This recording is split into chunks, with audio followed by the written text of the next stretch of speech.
Greetings YouTube, Simon here, welcome back to the channel. And a new TV spot or a collection of new TV spots have just hit Japan for the Final Fantasy VII Remake. And trust me when I tell you, the spoilers are heavy with this one. Seriously, some of this stuff that we've seen I'm going to show you here today, I had no idea it was going to be in the remake. I wouldn't have expected it to be, I wouldn't have predicted it to be, not in this first game. But apparently, here we go, and for whatever reason, Square are deciding to go all out and just reveal all that even before we get to play the game itself. So honestly guys, this is your final warning. I'm going to drop a big spoiler on the screen here from the TV spot, and I'll leave the whole TV spot in the description if you want to check that out. Here we go. There we go. Freaking Meteor itself, okay? In part 1 of the remake that takes place in Midgar, okay? Not towards the end of the game, which is where we see Meteor in the original Final Fantasy VII, but for whatever reason, in the remake, we're getting to see this stunning shot of Meteor crashing down into the planet. What the heck is this about? First of all, I just want to say this looks beautiful. It really, really does. Honestly, it just recaptures the original, the spirit of the original so perfectly. I cannot wait to play this game. But what in the world is going on here? Well, let's just stop, take a few steps back and think. Because if you play the original Final Fantasy VII, you'll know that the Meteor subplot is really towards the end of the game, from the latter part of Disc 2 and then into Disc 3, which is where Sephiroth summons Meteor so that he can bring that crashing down into the planet and gather all the life stream to himself. It's really his endgame plan. It's certainly not something that would ever be addressed when the party is making their way through Midgar. Heck, in the original game, they don't even really know about Sephiroth during that section. So the fact that Meteor isn't discussed there isn't really a surprise. But even in the remake, where Sephiroth we know is going to be making appearances, what in the world is going on? He's not going to be summoning Meteor at that stage of the story. It's just, it cannot happen. I don't care what anybody tells me. I don't even care what this picture is indicating. There is no way anyone's going to convince me that during part 1 of the remake, the game we're going to be playing from April, that in that story, Sephiroth is going to summon Meteor.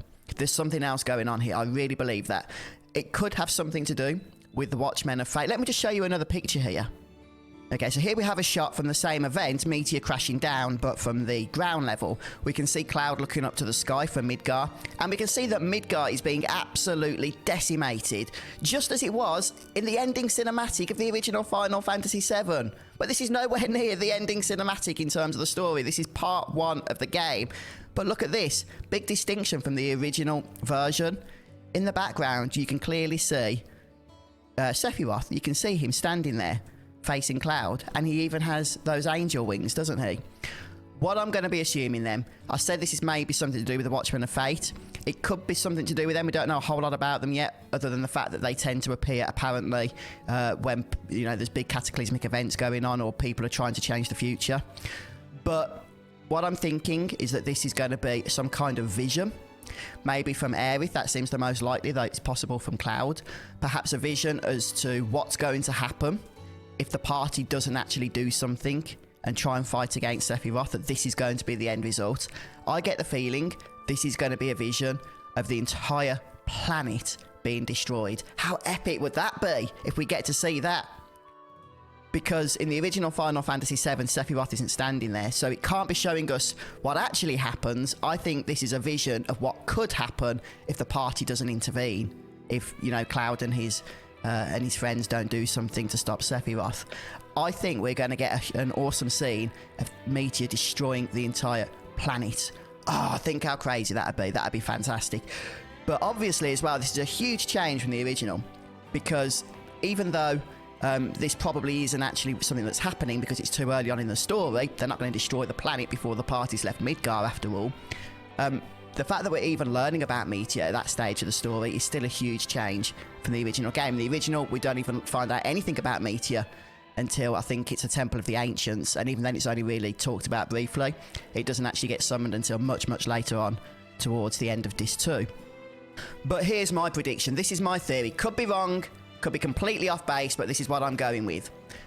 So the party begins to learn more about Sephiroth as they go through Midgar. And probably towards the end of the game is when we get to see what we're seeing here on the screen now.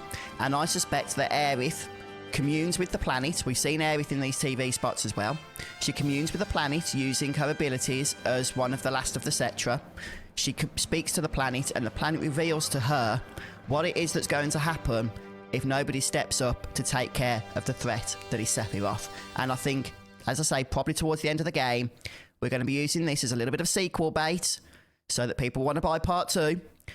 Square are going to be establishing through that story, through Aerith, this is what Sephiroth's end goal is, the destruction of all life. But we're not just going to hear about it like we do in the original Final Fantasy VII. We're going to be seeing it on screen. We're going to be seeing the complete destruction of the planet and all life. There you go. Time to play part 2. I think that's what it's going to be. I really, really do. And I think it could work. I actually think this could work. This screenshot looks amazing.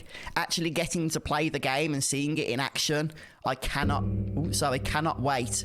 But please do share your thoughts down in the comments below. What do you think about having one of the major endgame plot points of Final Fantasy VII brought to the forefront here, right towards the start of the story, when the party is still in Midgar? Please do share your thoughts. I've given you mine. Let me know what you think, and I'll see you in the next video. Goodbye.